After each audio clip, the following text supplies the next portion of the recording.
చేస్తారు. పాపమైనంత మాత్రమే దేవుడు దగ్గరికి వెళ్ళకూడదు ఎక్కడ లేదు. దేవుడు వచ్చినదే పాపుల కోసము. హల్లెలూయా. మీరంతా బాగుంటే సత్యనారాయణ దగ్గరికి వెళ్తారా? బాగుంది సార్, నాకు మంచి హెల్తీగా ఒక ఇంజక్షన్ అంటారా?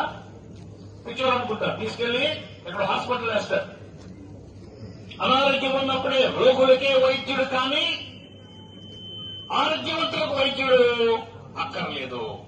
నా purpose of coming in this place, దేవుడు నన్ను ఇక్కడ పంపించింది ఎందుకు తెలుసా? పాపులను వెతికి రక్షించమని పంపించాడు. Hallelujah. That's reason I love the sinners. మా చర్చికి తాగుబోతులు వస్తారు, కొంతమంది నా బయటికి పంపించేద్దాం వస్తాను. తాగిరా చర్చికి నువ్వు, nothing wrong in it. God is attracting you. ఆయన యొక్క పిలుపు లేని ఎవడు సంఘంలోనికి రాలేడు, చర్చిలో కడుక్కోడు పెట్టలేడు. తండ్రి ఆకర్షిస్తే కానీ ఎవడు దేవుని యొక్కకు రాలేరు.